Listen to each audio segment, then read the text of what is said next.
네, 북한이 어제 한미 연합훈련에 반발해서 탄도미사일을 발사했습니다. 이후에도 다른 형태의 도발을 할지가 주목되는 상황입니다. 한편 사우디아라비아에서 우크라이나 전쟁 종식을 논의하기 위한 미국과 우크라이나의 고위급 협상이 열립니다. 네, 지난달 말 백악관 정상회담이 빈손으로 끝나고 이후 미국의 압박이 이어졌던 만큼 이번 회담 결과에 러시아는 물론 국제사회가 촉각을 곤두세우고 있습니다.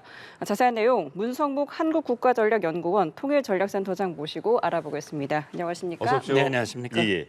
북한이 어제 근거리 탄도미사일 여러 발 발사했다 소식 전해 드렸는데 보통 다음 날이면 어떤 종류를 어디까지 발사했다라는 얘기를 하는 것 같은데 북한이 지금 아무 말도 안 하고 있거든요. 그렇죠. 왜 그럴까요? 예, 저도 좀 의아합니다. 예.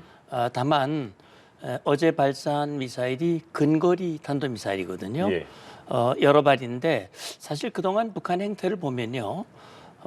이제 오늘 통일부도 그런 발표를 했습니다만 북한이 나름대로 필요가 있으면 발표를 하거든요. 예, 예. 그 필요라는 게 뭐냐. 첫째는 새로운 무기를 개발했다.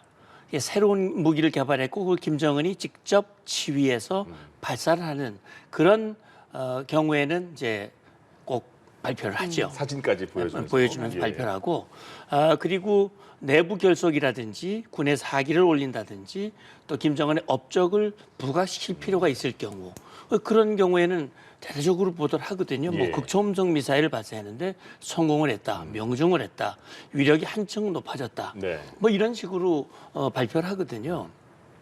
그리고 이제 대외적인 메시지가 분명하게 필요할 경우 합니다. 다시 말하면 상대방을 협박하고 제압하고 분열시키고 할 그런 필요가 있을 경우 이제 발표를 하는데 예. 지금 이제 북한이 이렇게 하는 것은 한미연합연습의 부당성을 부각시키고 자기들도 그냥 가만히 있지는 않는다. 며칠 전에 칼빈슨 항공모함이 들어왔을 때 예. 김 여정이 발끈을 했거든요. 그렇죠. 그리고 그때 당시에 위협적인 단계적 전략적 조치를 취할 수 있다라는 그런 이 협박을 한 적이 있어요. 예. 그렇기 때문에 일단은 한미연합연습 또 트럼프 정부에서 처음 시행하는 연습에 대한 반발을 이 정도로 일단 보여준 것 같다. 그리고 어떻게 보면 지금 북한도 12월부터 3월까지 동계 연습이 진행이 되거든요. 예. 단거리 미사일을 서해 황주에서 이제 서해로 발사했으니까 네. 그 훈련의 일환일 가능성도 또 배제할 수 없습니다. 그렇군요. 네, 말씀 주신 것처럼 합참이 어제 이 미사일에 대해서 황해북도 황주 인근에서 발사가 됐고 또 근거리 탄도 미사일일 가능성이 있다고 밝혔습니다. 좀 더 자세하게 이 미사일의 정체에 대해서 좀 짚어주시면 좋을 것 같아요. 이제 북한 미사일은요 사거리에 따라서 단거리, 중거리, 장거리 이렇게 나누거든요. 예. 근데 이번에는 근거리라고 그랬어요. 근거리는 단거리 중에서도 그보다 짧은 거죠. 대략 한 300km, 사거리 300km 이하를 얘기를 하는데 어제 발사한 것은 60에서 한 100km 예. 정도 날아간 것 같다. 그리고 고도가 한 50km 정도 되는 것 같아요. 이 김정은이 2년 전에도 이 지금 근거리 미사일 발사 실험을 했어요. 그러면서 그때 당시에 뭐라고 얘기했냐면 이 전방 지역에 있는 노후화된 무기들을 신형으로 바꾼다. 그래서 바꾸기 위한 그런 조치를 계속하고 있고 예. 그리고 작년 8월로 기억이 되는데요. 작년 8월에 북한이 평양에서 250대의 발사대를 네. 전시해놓고 이걸 전방 지역에 전달하는 인계식을 했어요. 이게 뭐냐면 근거리 탄도미사일을 발사하는 발사대입니다. 예. 이게 4발이 탑재될 수 있는 거거든요. 북한이 이제 방사포라고 얘기하는 거예요. 우리는 다련장이라고 얘기를 네네. 하는데 그러니까 이게 250대가 배치가 되면 이 숫자로만 보면 100발. 1000발, 아, 1000발이군요. 1000발을 발사했는 천발이군요. 거잖아요. 예, 예. 그래서 다만 이제 지금 어제 발사한 것들도 되면 그 일환이라 화성 11라형으로 좀 추정이 되는데 예. 이게 단거리고요.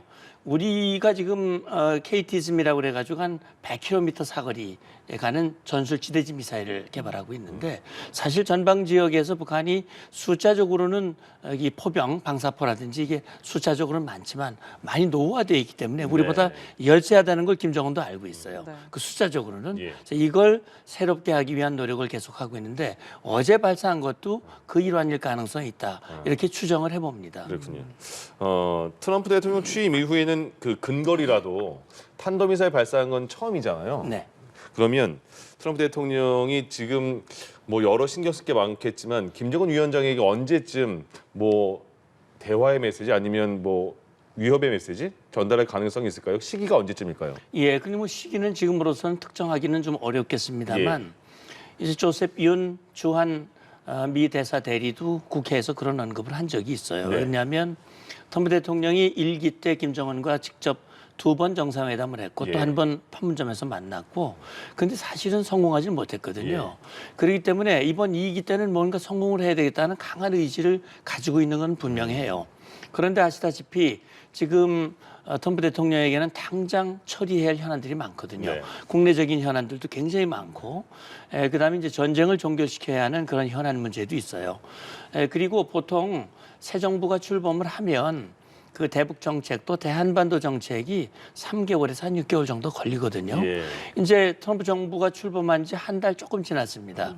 그러니까 아직까지는 대북 정책 자체가 완성된 것은 아니다. 다만 지금 북한의 탄도미사일 발사에 대해서 미 백악관이 입장을 내놨어요. 예. 그러니까 북한 탄도미사일 발사에 대해서 뭐 아주 강한 규탄보다는 우리는 북한의 완전한 비핵화를 흔들림 없이 추진하겠다라고 하는 것을 얘기를 했는데 이건 네. 북한을 향한 메시지이기도 하고 또 동맹국인 대한민국을 향한 메시지가 같이 들어있다고 생각을 합니다. 그래서 지금 현안들이 어느 정도 정리가 되면 분명히 미국은 북한과의 대화를 시도할 것이다라는 생각을 가지고 우리가 대비를 해야 됩니다. 한참 뒷전은 아니겠군요. 그렇습니다. 예. 네. 자, 이런 가운데 오는 20일까지 자유의 방패 연습이 이제 진행되는데 그럼 그 기간 동안 북한의 추가 도발 가능성은 좀 어떻게 보고 계세요? 추가 도발 가능성은 늘 열려 있다고 봐야죠. 네. 지금 이제 단거리 미사일, 뭐 단거리로 서해 쪽으로 쏘고 말았는데 이게 끝이라고 생각되지는 않아요. 그러니까 어쨌든 지금 이번 한미연합연습은 트럼프 정부 들어와서 처음 있는 일이고 예. 그다음에 이게 김정은이 기분 나쁜 게 뭐냐면 사실은 트럼프 정부가 들어오면 한미동맹이 좀 흔들리지 않을까. 그다음에 1기 때는 한미연합연습이 아예 중단된 적이 있었어요. 네. 그렇기 때문에 트럼프 대통령이 뭐 연합연습에 대해서 부정적인 생각을 가지고 있고 뭐 돈이 많이 든다고 그랬고 그렇기 때문에 좀 달라지지 않을까 생각을 했는데 예. 오히려 이번에 FTX 야외 기동 연습이 10개에서 16개로 늘어나 버렸어요. 네. 그러니까 김정은은 기분 나쁘죠. 기대가 있는데 기대가 실망으로 바뀐 거거든요. 그렇기 때문에 아마도 지금 이제 말로 비방을 했고 짧은 사거리를 쐈지만 그보다 강도 높은 그런 도발할 가능성이 전 열려 있다고 보는데 예. 다만 김정은도 지금 보면은요, 트럼프 정부를 향한 이 비방의 수위 이런 것들을 좀 절제하고 있는 모습을 보이고 있거든요. 그래서 아마도 수위를 높인 도발을 하더라도 대화의 판을 뒤엎는 깨는 그런 형태는 아마 하지 않을 것이다. 예. 뭔가 미국과 합을 맞추는 그때까지는 그런 걸 좀 조절하면서 할 것이다라는 예상을 해볼 수 있을 것 같습니다. 예. 우크라이나에 북한군이 파병된 상황에서 러시아군이 최근에 그 미국이 중재를 계속 하려고 하고 있는데 최근에도 굉장히 우크라이나에 대한 반격을 퍼붓는 것 같아요. 러시아가. 지금 분위기가 어떤 거예요? 예, 그러니까요. 아시다시피 지금 북한군은요. 예. 뭐 다른 곳으로 가는 게 아니라 우크라이나가 점령한 쿠르스크 예. 러시아 영토 내에서 그걸 회복하기 위한 전장에 계속 투입이 됐었거든요. 예. 그러니까 초기에 투입됐다가 11,000여 명 중에서 뭡니까 4천여 명이 사상자가 발생을 했잖아요. 그 중에 뭐 400명이 전사했다는 얘기가 있었고 예. 한동안 전장에서 사라졌다가 다시 지금 적극적으로 나타나고 있거든요. 여기 보면 트럼프 정부가 이 출범을 하고 최근에 또 지난 월말에 젤렌스키 대통령하고 트럼프 대통령하고 예. 뭐 정말 우리가 보기 어려운 그런 정상회담이 있었잖아요. 예. 그리고 이제 트럼프 대통령이 화가 나서 군사 지원 중단, 네. 정보 지원 중단. 그러면서 우크라이나가 코너에 몰렸거든요. 이 기회에 러시아는 이 전과를 극대화시켜서 그러니까요. 쿠르스크에서 보내려고 하는 예. 강한 의지를 가졌는데 젤렌스키도 그렇게 만만한 사람이 아니거든요. 그러니까 즉각 꼬리를 내리고 미국에게 유화 제스처를 취했고요. 예. 그래서 다시 정보 지원이 회복이 되고 그래서 지금 보니까요. 쿠르스크 지역에서 우크라이나가 확보한 그 면적이 한 350평방킬로미터 정도 되는데 네. 최근에 좀 잃은 게 그중에 한 60평방킬로미터 정도 되더라고요.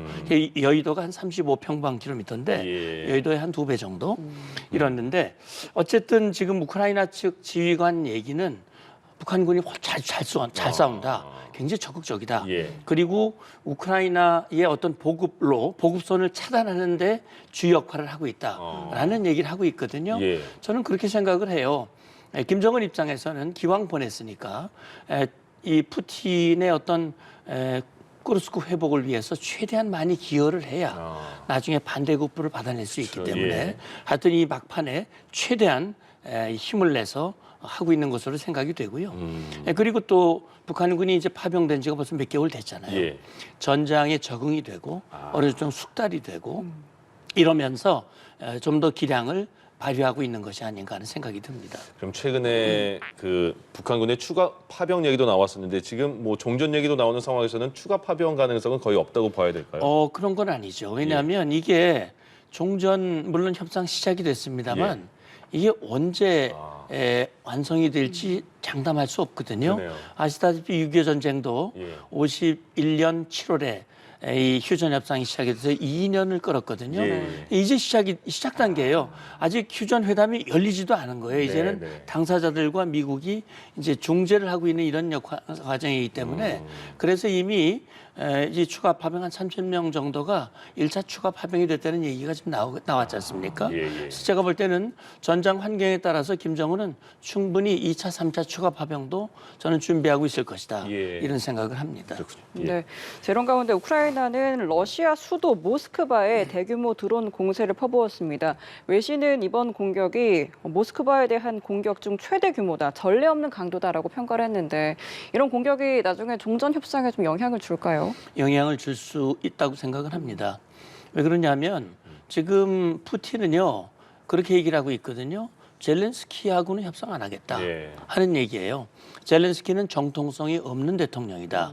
이미 선거를 했어야 되는데 계엄을 핑계로 선거도 안 하고 정통성이 없는 사람이기 때문에 저 사람과는 상대하지 않겠다라고 얘기하거든요. 예. 그러면 전쟁이 계속 길어질 수 있다는 거란 말입니다. 그런데 러시아 국민들도 전쟁 피로감이 있거든요. 그러니까 물론 뭐 푸틴에 대한 지지가 이어지고는 있지만은 그러나 이런 모스크바면 러시아의 심장이거든요. 예. 거기에 이런 피해가 막심하게 일어나게 되면 이 러시아 국민들 사이에서도 조기 종전에 대한 압박이 있을 것이고 또 지금 미국도 지금 우크라이나와 접촉을 하고 있습니다만 지금 사실 우크라이나가 공격하기 전에 러시아가 먼저 때렸거든요. 예. 우크라이나를. 그렇기 때문에 우크라이나 입장에서도 국민의 이 어떤 국민 감정, 군의 사기, 그리고 절대 밀릴 수 없다라고 하는 그런 생각, 이것이 이제 이런 반격을 한 셈인데 그래서 지금 트럼프 대통령도 푸틴에 대해서 압박을 좀 하고 있거든요. 그래서 지금 이런 일련의 서로 간에 주고받는 이런 공격들은 종전 협상 과정에서 좀 더 유리한 입장을 점하기 위한 그런 시도의 일환이라고 볼 수 있습니다. 예. 트럼프 행정부에서 정부 효율부 수장이 일론 머스크인데 일론 머스크가 스페이스X 거기서 또 스타링크라고 초고속 인터넷망을 지금 우크라이나 지원하는 거잖아요. 그게 굉장한 역할을 하고 있다고 하는데 최근에 트럼프 대통령이 우크라이나 지원 끊는다고 했다가 다시 지원을 하겠다고 말한 것도 이것도 포함되어 있는 거죠. 물론입니다. 예. 그런데 직접 일론 머스크가 언급한 것 같아요. 우크라이나 이거 끊을 그 생각이 없다. 네. 예. 어떤 이 의도일까요? 사실은 우크라이나 전쟁이 벌써 이제 3년이 넘어서 4년째 접어들었지 예, 예. 않습니까? 초기의 스타링크의 역할이 굉장히 컸죠. 네. 그리고 상대적으로 우크라이나가 빨리 넘어질 걸로 생각했지만 버티고 지금까지 어떻게 보면 푸틴은 망신을 준 거거든요. 그러니까 푸틴이 세계 군사력의 2위를 자랑하는 러시아였는데 예. 지금 우크라이나 하나 제대로 하지 못하고 오히려 쿠르스크 지역을 점령당하는 그런 치욕을 당했고 세계에서 가장 조폭 깡패국가로 알려진 김정은에게 손을 내밀 수밖에 없는 그런 구차한 상황으로 떨어진 거란 말이죠. 예. 그러니까 어떻게 보면 이 스타링크의 역할이 상당히 컸어요. 그리고 이게 중단이 되면 사실 우크라이나가 이 드론의 운영이라든지 지휘 통제라든지 상당히 어렵죠. 예. 그런데 지금 이제 이걸 다시 계속하겠다, 끊을 생각이 없다라고 얘기하는 것은 네. 우크라이나 국민의 어떤 감정도 생각하는 것 같아요. 우크라이나 국민들이 트럼프와 미국에 대해서 굉장히 반감을 가질 수밖에 없는 거거든요. 그런데 미국으로서는 우크라이나 국민이 반대하는 그 결정을 젤렌스키가 하기가 어렵단 말이죠. 그렇다면 우크라이나 국민들도 어느 정도 좀 생각을 하고 달래야 되거든요. 그러니까 광물 협정이 타결이 되더라도 이것이 실제 미국의 실익으로 다가오는 데는 상당히 시간이 걸릴 것이고, 그렇다면 미국과 우크라이나의 관계를 좋게 유지를 해야 된단 말이죠. 그런 차원에서 아마 이 지금 일론 머스크도 그런 계산이 아주 빠르게 돌아가고 있다라는 생각이 드네요. 얼마 전에 말씀하신 그 트럼프 대통령과 젤렌스키 대통령이 정말 이상한 정상회담 이후에 사우디아라비아에서 우리 시간으로 오늘 오후 6시부터 지금 젤렌스키와 미국 고위 당국자가 회담을 이어간다고 하는데, 이번엔 종전 협상이 물꼬를 잘 튈 수 있을까요? 예, 이번 협상에는 젤렌스키 대통령은 참여하지 않는 걸로 알고 있습니다. 물론 젤렌스키 대통령이 사우디를 방문을 했고 빈살만 그 왕세자를 만나기도 했어요. 만나서 많은 얘기를 나눴고 끝난 후에 그런 얘기는 한 걸로 알려져 있습니다. 그러니까 충분한 대화를 나눴고 우리 우크라이나의 건설적인 제안들이 이번에 아마 이어질 것으로 생각이 된다라고 얘기를 했지만 실제 이제 저 협상은요. 이 마크 루비오 국무장관, 그다음에 마이크 왈츠 미국의 이제 백악관 NSC 안보실장하고 그다음에 이제 우크라이나 대통령 비서실장 그리고 외교국방 장관이 이제 함께 협상을 하는 걸로 알고 있습니다. 지금 아시다시피 젤렌스키 대통령도 광물 협정 잘 될 것이다라고 얘기를 했어요. 그래서 이번에 이 미국 측에서도 좋은 결과 있을 것으로 기대를 하고 있는데, 지금 좀 이 젤렌스키 대통령이 요구의 수위를 좀 낮췄죠. 그러니까 미국의 보장에 대한 요구 수위를 조금 낮춘 걸로 알고 있고요. 그다음에 이제 휴전도 이 흑해 지역에서 지금 흑해가 우크라이나가 주로 수출입을 하는 주요 통로거든요. 거기에 장거리 미사일은 일단 일시적 휴전을 하자라고 이제 구체적인 제안을 했거든요. 그러니까 휴전에 일정 진전이 있는 겁니다. 그래서 뭐 이것이 실제 종전의 로드맵으로 확정되기는 아직은 좀 이릅니다. 왜냐하면 이 당사자가 이 우크라이나도 있고 유럽도 있거든요. 그리고 또 푸틴도 있고 미국은 지금 중재하고 있는 것이고, 이러기 때문에 이번에 어느 정도 그림이 그려지면 이걸 가지고 이제 푸틴도 만날 것이고 유럽과도 만나서 이제 할 겁니다. 그런 것들이 정리가 되면 대개 그림이 그려지면 그걸 가지고 당사자들이 모여서 아마 협상을 이어갈 것으로 생각을 합니다. 네, 잠시 말씀 주신 것처럼 우크라이나가 안전 보장책이 마련되면 일부 영토를 타협할 수 있다는 뜻도 시사를 했는데, 이런 좀 전략적 변화를 좀 어떻게 보면 될까요? 예, 그러니까요. 젤렌스키 대통령은 그런 얘기를 했었어요. 우리는 영토를 조금도 양보할 수가 없다. 그러니까 2014년에 푸틴이 크림반도를 점령을 했잖아요. 그걸 잃기 시작해서 3년 전에는 동부 지역, 우리 남한 영토 정도의 크기를 잃은 거예요. 그러니까 젤렌스키는 그걸 잃는 협상을 한다는 것은 우크라이나 국민으로서는 도저히 받아들일 수 없는 것이고, 그것은 결국은 푸틴이 이긴 전쟁이 되게 만드는 것이고, 이건 안 된다. 그런데 사실 그게 현실적으로 이루어지기가 어렵다라는 그 판단을 한 것 같아요. 그러면 영토의 일부를 내주더라도 안전보장, 다시 말하면 푸틴이 재침하지 않도록 만들 수 있는 확실한 안전보장, 그게 되면 됐다. 이거 생각하면 1953년 이승만 대통령이 미국에게 동맹조약을 요구한 것과 비슷하거든요. 우리는 미국에 동맹을 요구했고 젤렌스키는 나토 동맹조약에 가입을 요구하는 겁니다.